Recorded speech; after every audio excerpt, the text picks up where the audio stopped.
Welcome everybody to the 76th Annual New York State Political Science Association Annual Conference. This is the panel on the scholarship of teaching and learning. Specifically, this conversation today will be about teaching in the ever-changing world in which us as academics participate and thrive in. So on that note, we're going to hop right into the panel, and I'll let our panelists introduce themselves and their topics. We'll talk about 20 minutes each per se, a little give or take. It's a smaller panel so we can talk. And then I will provide comments after the two panelists have presented their research. And then we as a group will just kind of have a nice open conversation about the scholarship of teaching and learning. So on that note, we're going to start with Professor Aleppo. So Remy, take it away. Hi, good afternoon, everyone. Great to be here once again. And thank you, Josh, for having me on your panel. And Sally, nice to meet you. And do you mind if I have co-host capability so that I can share my screen? Yes, you go ahead. You should be able to. Okay. So the research that I'm conducting or that I'm going to present today is based on my work at York College, part of the City University of New York. And I have a partner that I'm working with, and the course is on the, cultural diversity. So the title for my presentation today is Society and Cross-Cultural Interaction amidst what's going on around the US. And, ever than before, there's need for cross-cultural understanding so that, in terms of, the way in which we look at race relations or those from, diverse cultural backgrounds. And it also adds to how we manage and, deal with people in complex societies where we have a lot of verbal or non-verbal expressions. And, sometimes the intent, may not be as we are thinking or as we are seeing. So anyway, this research that I'm working on is actually part of a course that I'm teaching that I co-developed with a colleague of mine who is based in Nigeria, West Africa. And again, it's a project that is ongoing. And but the first phase was carried out in the fall of 2021. And that's what I would like to present to you today.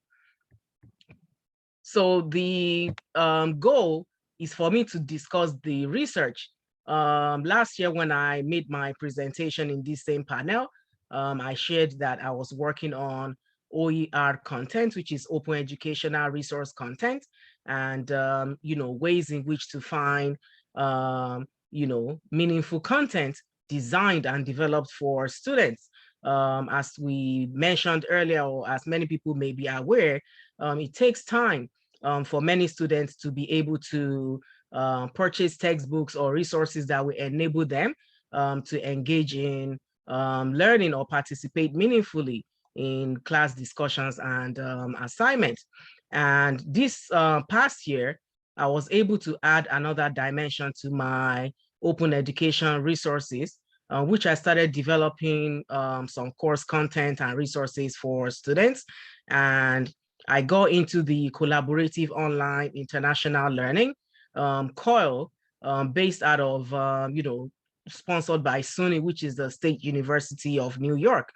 And that partnership course was used by the end of the semester for students in diversity and multicultural education courses, which mainly focused on race and ethnicity and how we see things based on several factors, based on our choices and the types of decision we make, how to deal positively with conflicts that may arise, whether in the working or living environment, especially locations around the US where we have diverse, set of individuals. So the course that was developed was also to raise multicultural awareness and fortify students' social skills on how to deal with racial and cultural differences. And most of the assignments was to, have students conduct ethnographic studies of cultural groups that may be present within their communities, groups that they may have noticed or walk by or interact with on a day-to-day basis, but did not think much of trying to learn about those groups or individuals, and to see if there are commonalities in terms of shared values or observations or experiences based on the student's ancestry. So sometimes, we may be engaged or interacting with, an individual or a group of people who may look different or sound different. But when we start interacting with one another, we tend to find out that there are commonalities. Experiences may be the same, values may be the same, choices may be the same. And you may be wondering, why would an individual want to create OER, open education resource textbook, or zero text courses? The first response is that I truly enjoy teaching my cultural diversity courses at CUNY, and many of my students are immigrant students. Many are first generation college attendees. Many are supporting other family members, whether right here in New York City or places outside of the United States. And most times they have little or no income. The types of jobs or opportunities available to them are very minimal. And in places where they have those opportunities, if they happen to have some sort of opportunity to be working, the salary usually or the compensation is not enough to add to purchasing textbooks. So when I was thinking of creating open education resources or zero textbook courses, I kept in mind the ability for my students to be able to access these reliable resources, to be able to share them with each other, and also to learn from the experiences or the opportunities that they're provided in terms of the professor or the instructor compiling or working on course materials for their use. And the other project that I worked on with my colleague. So first, the OER, the open education resource, that was something that I did on an individual basis, specifically to, because of my course that I was teaching at CUNY.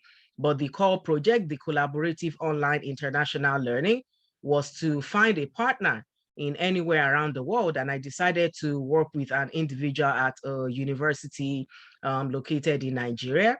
And the purpose of the call program is to be able to find faculty as well as students that would engage in significant intercultural interactions through applied project-based learning. And, both groups, both the faculty in the US and the faculty overseas, as well as both of their students, will be able to bring international experiences and learn about other societies or communities, around the world. So the core project brings together higher education, innovation, applied learning, diversity, partnerships, access to equity, and development of skills for career and life. And it was the first time I, engaged, in that project, and we're going to continue it in the fall. So the core project was developed with an identified research partner. So when I was looking for who to work with, I consulted with my colleagues at Borough of Manhattan Community College, who, they had, different opportunities or networking events or webinars on how to identify a partner, what sort of courses to be teaching. There was, like a survey, like a course instrument of, how to design the course. And sometimes, it would be difficult, based on time zones or the different course interests, that the partner may be interested in. Sometimes technology would also be a challenge, but I was willing, both the partner that I found and I, we knew that we were at different time zones. So if we wanted to teach a course, Nigeria would be, in terms of time zone, about 5-6 hours ahead of the US. And sometimes, around that time, let's say 4 or 5 p.m. would not be very good for students in a university in Nigeria to be taking courses, especially when they have to, get home in traffic or something like that. So, and then the course I was teaching meant that if I was teaching it in the morning, I would have to plan 5 hours ahead, or find alternate ways in which, to bring the two classes together. So overall, the OER course design was developed by my colleague and I to contribute to students' learning and to collaborate on research by both the instructors, and the students. So for this project, what we decided was that instead of teaching the same type of courses, because obviously names of courses would be different in Nigeria, in a Nigerian university, and also the course listing would be different in a US university. Of course, there are some instructors that have been very, very lucky, and they've been able to teach the same exact type of course. So what we decided, my skill set for my course is on cultural diversity, looking at verbal and nonverbal communication across cultures and how individuals interact with one another, whether, through verbal communication or nonverbal expressions. And for my colleague, his specialty was looking at complex societies and how they're designed, keeping in mind the types of communication across cultures that may be displayed by those who are different from one another. So we were able to put the two courses together, which meant the first half of the semester, we both taught the intro sections for our courses individually at our various universities. And when we got to about the middle of the semester, we came together for, meetings and sharing resources on how to move forward with this course. And then the learning objective for my course was based on short writing assignments, group work, exams, papers. Of course, the students in Nigeria did not have the same exact assignment, except within the maybe 3 or so weeks that we collaborated on the core program. So for my cultural diversity course, looking at verbal and nonverbal communication, the goal, was for my students to be able to gather, to interpret and assess information from a variety of sources and points of view, mostly from the OER open education resources that I provided, and also for them to be able to evaluate those materials, to be able to produce well-reasoned written and oral arguments, and then for them to be able to examine how an individual's place in society affects their experiences, their values, and choices.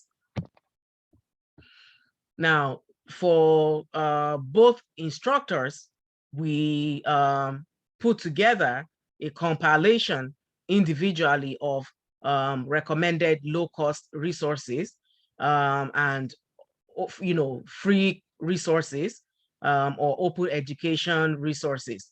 So the goal also of how we were going to be teaching for the 3 weeks or so, collaboratively bringing both our students together, was to compile a list of recommended texts, which students were provided with at the beginning of the semester.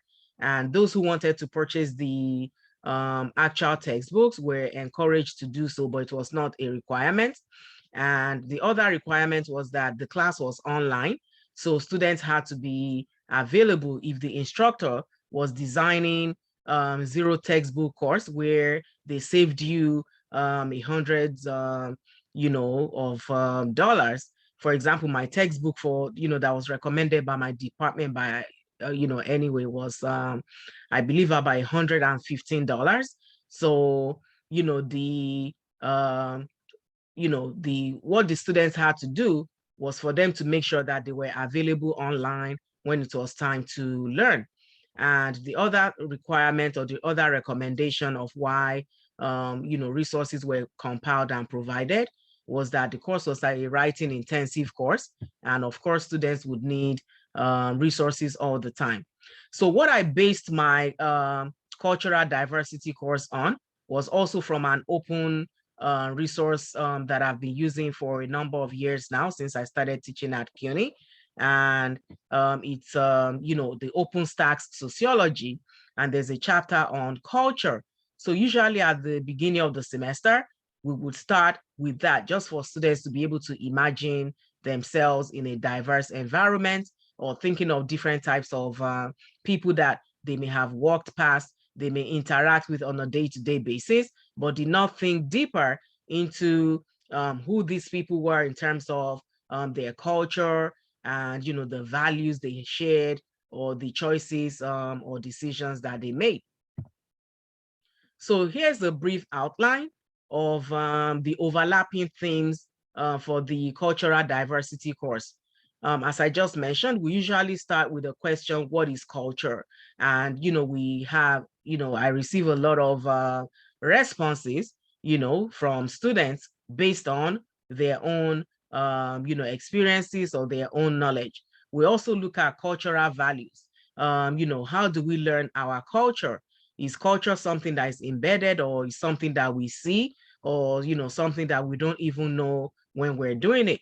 And then we also look at ethnocentrism and cultural relativism, which is more important, which is more relevant in terms of cultural diversity, and how people are in a society, and how they need to interact with one another. And then towards the, midterm, we start getting into, culture and how it affects what we see and how we see it. By this time, students already have gathered that, culture is not just what everybody is doing in a particular environment or in a particular society. There are elements of culture, from the norms to values, and so on, in every society. And, they're given assignments where, they put themselves in other people's shoes and try to live as other people, or collaborate with another student to learn about their culture and present the student's culture based on the lens of the other partner. So we look at gender and sexuality from culture to culture, prejudice, race and ethnicity. We look at culture and technology, and then diversity and multicultural education and why it's important. And some of the other ancillary learning objectives are just for students to be able to demonstrate, increased competencies in what they've learned and to understand it, to be able to articulate and assess ethical views and their underlying behaviors in terms of ethnocentrism and prejudice of all kinds, to assess social problems from a cultural context, to develop the analytical skills and knowledge that will enable students to engage constructively with ideologies and issues of cultural diversity in the local, region, and global communities, and also to be able to work with individuals from diverse backgrounds, eliminating prejudices or racism, or at least learning better when they communicate with someone, they can understand what some of those verbal expressions or communications are, what some of those hand gestures or nonverbal expressions are, and also to appreciate contributions of our own and other cultural groups and the global community. So here are some recommended OER ZTC texts that I compiled and put together. And for the second instructor, He's from the University of Obafemi Awolowo University in Nigeria. And the course name that he was teaching in Nigeria at the time was Comparative Social Institutions. And his was an in-person course. And the aim of his course was to introduce students to basic comparative concepts, methods, and explanations as applicable in understanding processes of social change across different societies. And, here's his course description, which focuses on the juxtaposition of the social developmental processes between nation states, regions, or across different types of societies.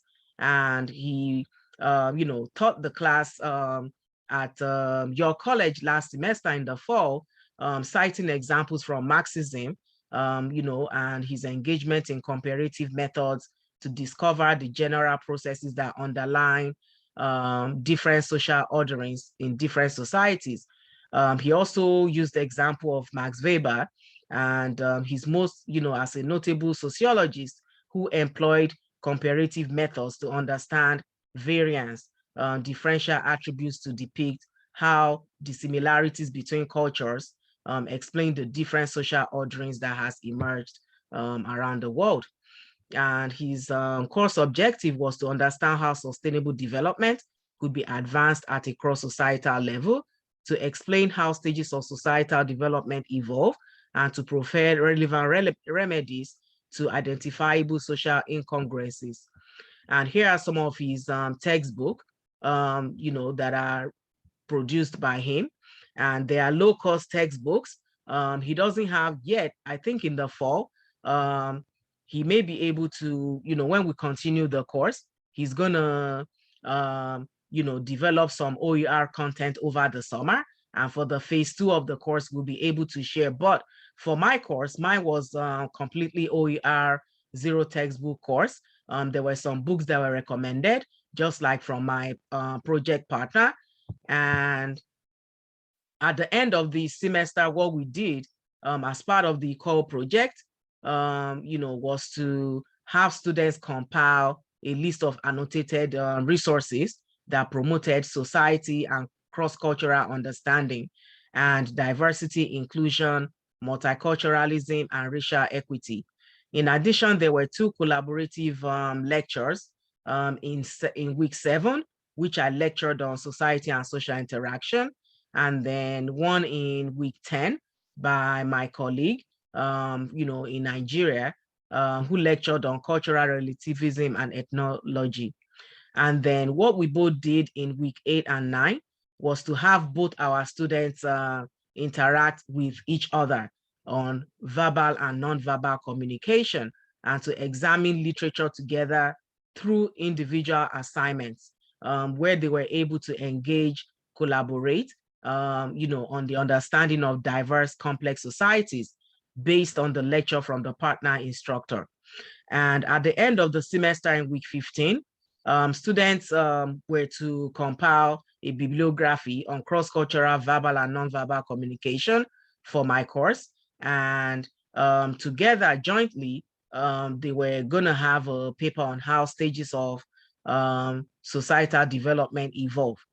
Unfortunately, there was an incident that happened at the university in Nigeria. So we had to put some of the project sessions on hold, and, met for a final lecture at the end of the semester, in which both my partner and I gave a lecture. And, he was sort of like our main lecturer or guest speaker for that course. And some of his students were able to join and interacted with some of my students from CUNY. So the conclusion for the fall, or ongoing research for the fall that is going to continue, will be that in the fall, I'll be teaching the same cultural diversity course again, and my colleague is going to be teaching the same course, but over the summer, we're going to revise or review content from the fall of 2021. And, we'll have the same description and the same themes, the same, course objectives, but revise some of the lectures and materials based on feedback from students. So in the fall, we're gonna make it more collaborative in terms of both my instructor co-teaching on a regular basis in each other's courses, and also for for both our students to interact more than, instead of once a semester. Because of technology, we could record the courses and have the students watch them ahead of time, and then have a platform. We're still thinking of the platform that we're going to use, maybe Open Lab or another platform where they would interact and engage with one another. So as I mentioned, this project is ongoing, and maybe next year I'll have the opportunity to come back and inform you of how the second phase of the OER, Open Education Resources, Zero Textbook Course and Call Program, Collaborative in Online International Learning project has gone between my colleague and I. And here are just some references that I put together for the purpose of this presentation. Most of them also I did, I have a website, actually, a blog page, where I, compiled a list of resources for my colleagues and I, and also for my students. And here is the link to the lecture. If you would like it, I can send it to you, the lecture that we had at the end of the semester, both my colleague and I. And, here's a resource page. I'll show you quickly because I know I'm a little bit out of time. So on the screen, it's loading. Sorry about that. Is the blog page that I compiled and put the, built the course on. So that, the resources, they're ongoing as I'm receiving resources.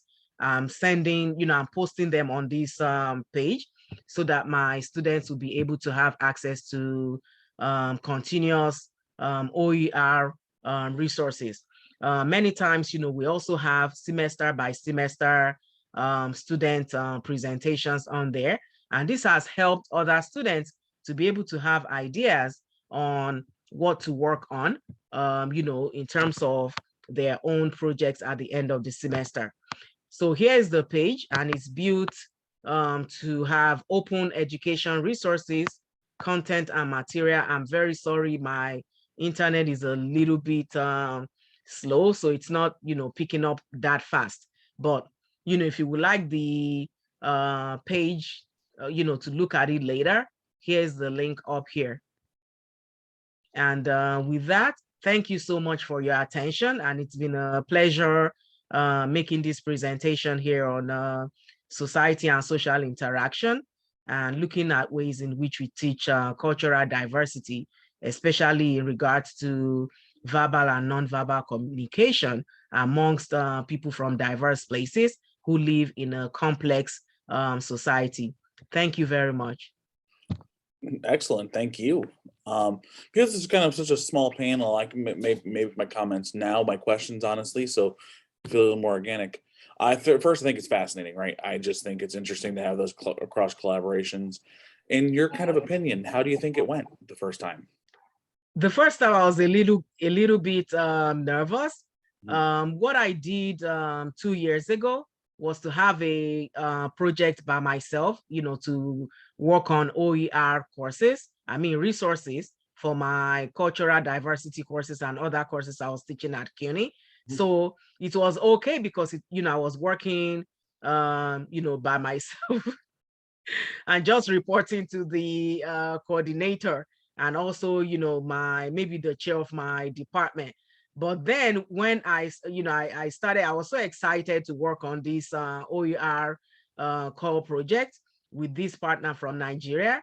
But, the academics in many countries, in terms, it's way more like you have to read more, research more. It's like, imagine going to school in somewhere in Asia or in Africa, So the students, they're like all over. A lot of, instructional materials that maybe in places in the US, we will tone down Students, they were just firing back when we were asking questions. So the Nigerian students actually were participating more. They were, it was like a debate team or something like that. That's fantastic, though. Yeah, but I think next year, I think my students were caught off guard. They hadn't really participated in this type of collaborative online exchange. And I think what I'm gonna be doing for the fall, instead of having a few weeks, we would make it more often in terms of opening up a platform from the beginning of the semester, and they can start the interaction. So it's not only when we have lectures, they have to go read something and watch a video or something like that and come back to interact. We will make the interaction with the students ongoing. So it's something that will be continuous. And then every now and then, a few weeks here and there, my colleague would make a presentation and I will, make a presentation, and then we have a joint class whenever we have, the project that the student groups and the two project partners will be meeting. Great. I just think it's great. And actually, I don't know how much Cooney is labeling these. This is a perfect HIPS class. This is a high impact practice class because it's got the collaborative, it's writing intensive, it's OER. I mean, it's hitting all the spots. So so not only it's this kind of coil, it's also a HIP course, which is hot right now, right? And so yes, wonderful, wonderful. Thank you for sharing. Thank you so much. You're welcome. All right, and on that, we'll move to you, Unji, and I'll let you introduce your paper, and you have the format to share your screen. So take it away.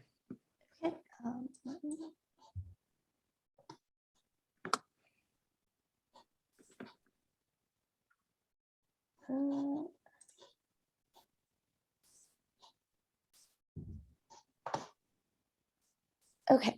Okay, here we go. So hello, everyone. I am excited and honored to be giving this presentation. Thank you for joining me today. To start by briefly introducing myself, my name is Unji Sally-san. I currently work at Stanford School of Engineering as a data analyst in institutional research. This fall, I'll be starting a PhD program in political science at Columbia University.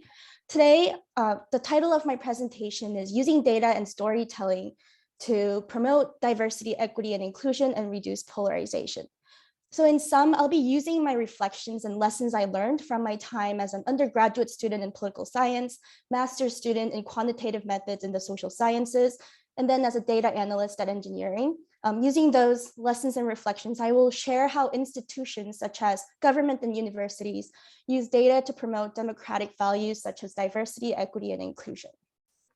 And then I will sort of add what I have so far on how these practices could help students in political science. Working as an institutional research data analyst at Stanford Engineering, I had the opportunity to work with data across various subjects. For instance, I led projects and were part of projects that included analyzing student data such as enrollment trend, academic productivity, finance data, including research expenditure, aging P-card transactions. And over the past few years, we also led a lot of projects related to the pandemic, such as campus recovery monitoring and how remote teaching and learning experience went for students and faculty. We've also done people analytics, such as analyses on vacation and sick hours and trends in staff and faculty hiring.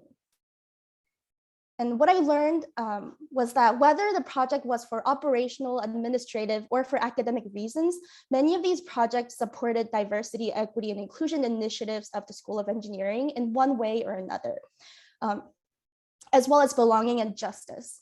It was to provide equity and inclusion in learning, working, and teaching to various roles present on campus.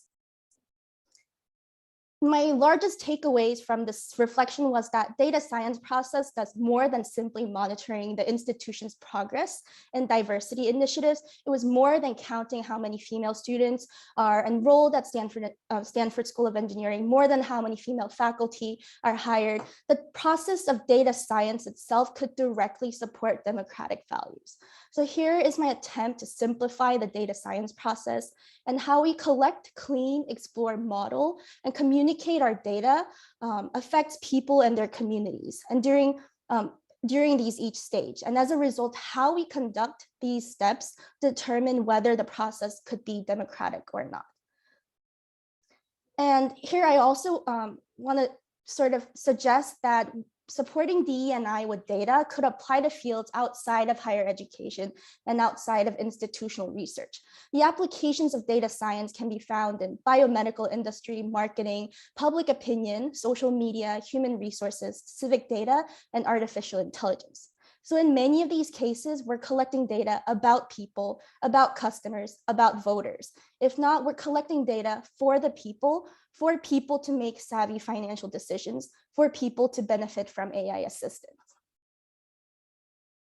Hence, understanding how the data science process can support diversity, equity, and inclusion is important for students for these following reasons. First, it will help students become culturally sensitive data professionals and applied social scientists who understand how their work could impact individuals and communities. And second, as political science or social science scholars, students will understand how power, privilege, and inequity may be present in the data age. Now I'll share some specific practices that institutions use to democratize their data science process. Here we have the question asking one's Hispanic origin on the US Census in 1990. And on the right, we have the same US Census form that was distributed in 2020. Here, the change that I want to note is the examples of other or another Hispanic group that were revised in different order comparing 1990 and 2020. This change was in order to represent the largest Hispanic origin population groups and the geographic diversity of Hispanic and Latino category as defined by the Office of Management and Budget. So this is an example of creating an inclusive question that isn't necessarily to find one absolute correct answer, but to modify the question as needed to represent its changing demographics and subgroup within its population.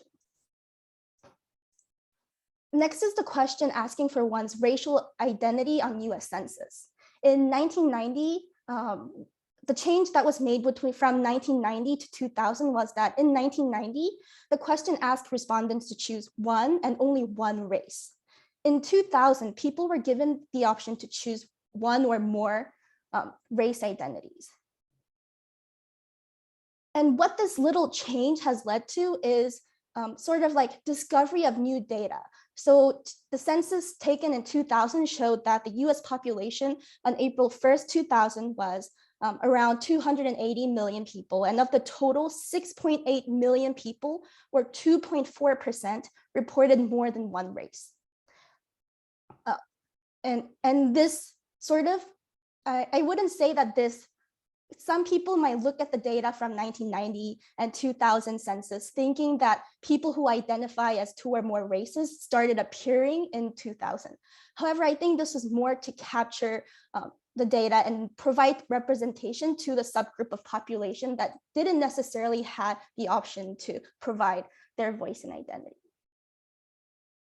And then in 2020, we see another change on the US Census form.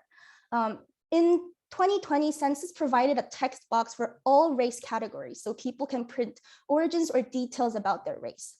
Here, I wouldn't say this would immediately capture a new subgroup as it did on the two or more race categories in 2000. But this creates a sustainable mechanism that the institution can use to monitor the changes in their demographics and population so that they can make adjustments on the survey instruments as needed. And another significant question that we often ask on surveys, census, and public opinions polls are on gender, identity, and beyond. And I think this is a topic that has a lot more conversations ongoing at the moment compared to race and ethnicity questions. For example, even looking at current census, looking at 2020 US Census, the question asks, what is person one's sex? And you get to choose between male and female. In 2021-2022 academic year IPEDS, which is one that many higher education institutions use to report their gender, they implemented this change so that students whose gender does not align with the men and women, higher education institutions institutions can allocate these students based on the known proportion of men to women.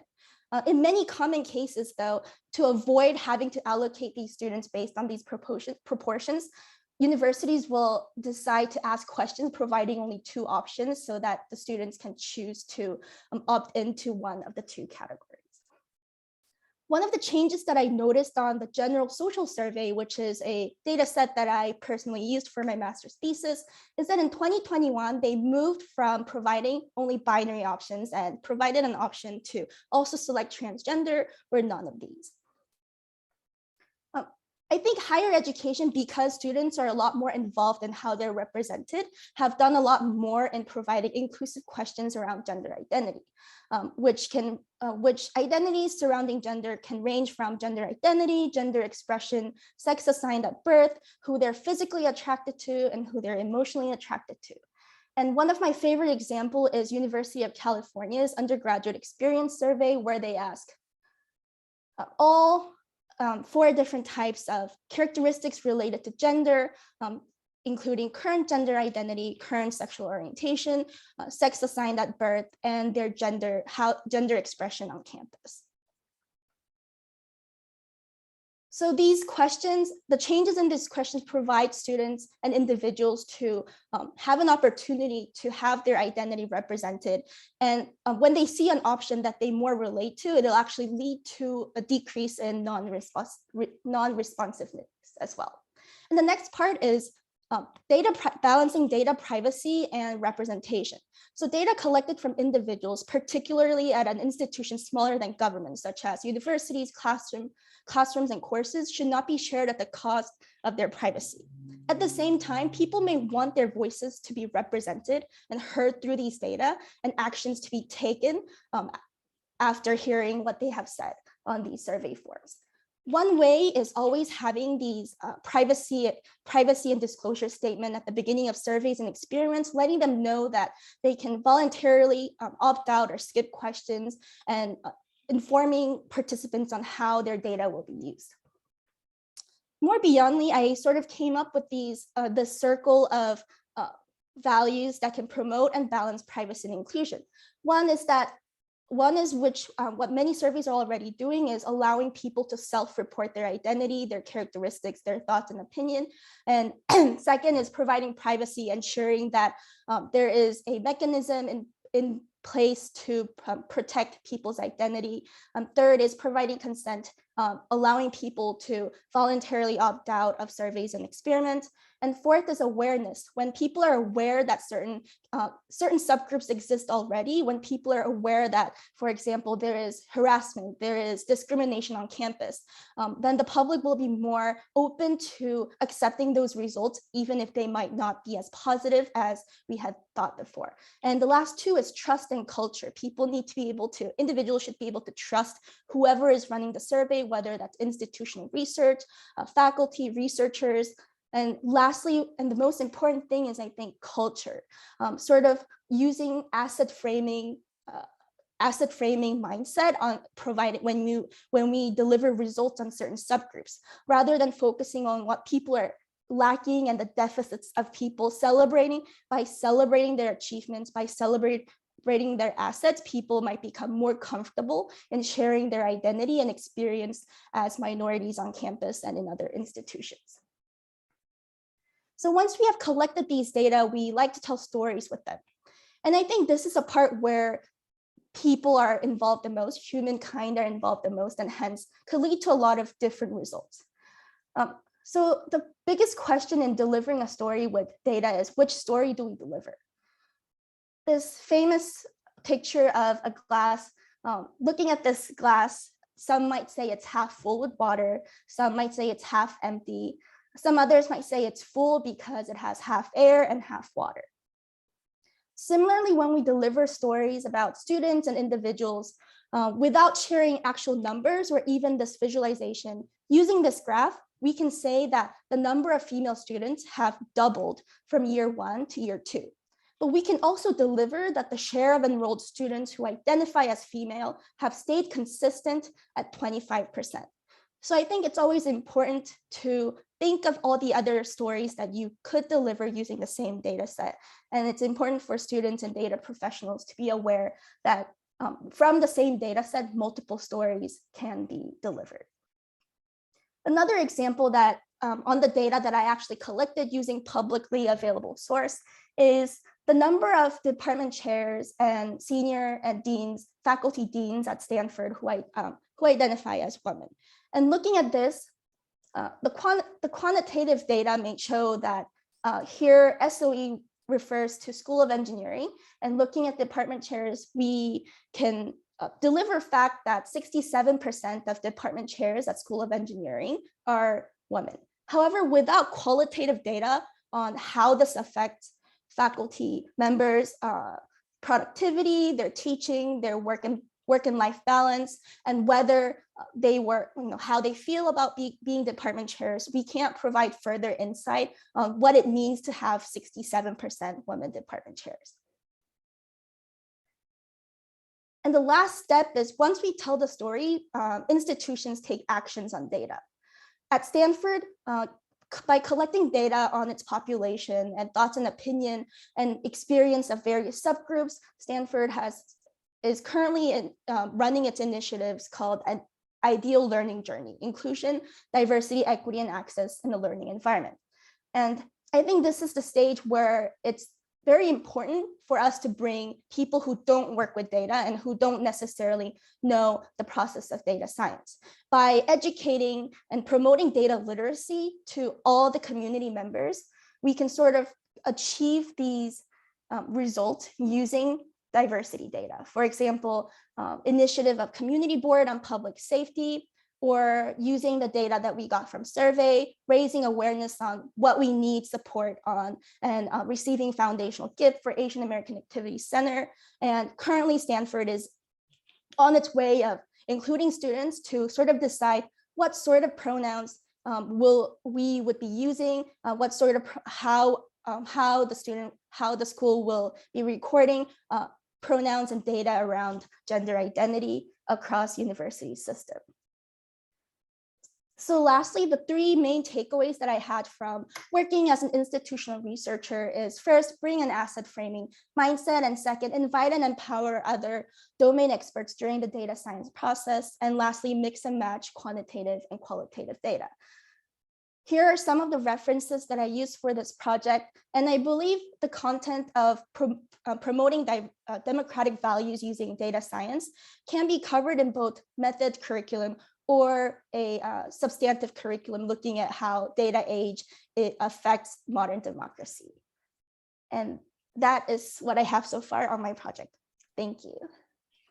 You're welcome. That was really interesting. It's kind of neat to see a qualitative kind of approach to this. And the first thing I kind of got when I was reading your paper and listening through your presentation, it's really interesting to see how you can kind of measure some of these concepts, right? And democratize the process is really what you're trying to say here, is like, how can we use data to tell this story of DEI, right? Which is a concept which in parts of the country, right, is growing, and in other parts of the country are not so much. There is an attack on some of these concepts. So using this data approach and democratizing it is really like, we're not promoting one thing or the other. We're saying this is the information and how people identify, and what does this identification, what does that provide us, what information wise. And I think it's very interesting to take that very scientific approach to it, and to see how universities specifically are using it, right? Like, I really liked how you discussed how 67%, right, of the chairs in the School of Engineering are female, but what does that really mean? What can we take from that? There could be a whole question of work-life balance, right? Because we know in this country, being a woman and having a administrative role doesn't always there's that external pressure of, what about your home life? Do you have a family? Do you have kids? I mean, I discuss this with my wife all the time, right? We have a small child, and even though dad works from home time, mom does too, it just seems to always fall on the female, right? So it's very interesting to take this kind of approach and say, we get all this data from institutional research, and it's not what people are thinking, right? It's not that we're using this to create some quotas or some kind of antiquated idea. It's really to tell a bigger story of what's going on in our university, our individuals. And I just think it's a really neat way to the future of these kind of concepts. And I love the way you mapped like how things change just of like from the census questions, right? And it's not that we're all getting touchy-feely, it's really trying to get at who people are. And specifically, like I always think it's very fascinating when there's like for the longest time, right? You'd always have that. Can you be Asian? Just click Asian. And I have a colleague where I work here at Clayton State, who her whole dissertation was let's delineate what does that mean? What is Asian and the different kind of cultures and concepts of identification and what that means. And I think it's so important. And I love that you're using data, and I think it's the future. I think it's the future of the conversation, and framing it as democratizing the process. I think this is brilliant, and I think you're onto something. And so I'm guessing as you enter your PhD program, this is something that you want to continue. Am I right? Yes, I sort of want to, because I don't have teaching experience, I want to bring this into, I'm interested in teaching as much as I'm interested in research. So I want to continue looking at survey instruments and how that sort of affects, because, you know, if we want to go back to the past and do a study on Asians, if we go back to 1970, I think the options were, are you white, black, or other? Yeah. So it'd be hard to even pull data on what Asians think in 1970. Exactly. So. No, and I think it's great, especially like as somebody who teaches research methods and or will even go so far as to teach statistics. You get it. You'll start seeing it soon more in the classroom. Students are scared of math. They're afraid of it. But when you frame it in concepts and topics that are most relevant and interesting, simply just like gender identification or sex identification, that you get a different attention from students on it, because most students hear math or hear like things like like survey, but this is bringing it a whole different way, and I just think it's great. And I think it's something that as you go forward, you can like expand this, right? Like, I mean, all surveys not only on DEI, you can talk about it in relation to, oh my God, sports and different classes. And I just think when you have the model right, and it seems like you've got it down, the world's the limit. And I think you have the frame perfectly for democratizing the process. So run with it. I think you have a new idea, and that's not easy in 2022 as a PhD candidate to come up with that new idea. And you're going to bring something new, and it's exciting to see. And I hope in future iterations of this panel we get to see and hear more about it. So Thank you. you're welcome. All right, and on that note, then these were great. I always love the solo panel. It's always interesting to see what my colleagues are doing and seeing how like different perspectives. So on that note, unless there's anything else we want to say, I have thoroughly enjoyed the process, the discussion as usual, and now I hope to use some of these ideas as I go further in my classroom. So, all right, and on that note, if there's no other thing, we can end the panel here, and thank you all. Thank you so much. Thank you. Thank you. It was a See you all pleasure. next year. See you. Thank See you. you. Bye. Bye. Bye-bye.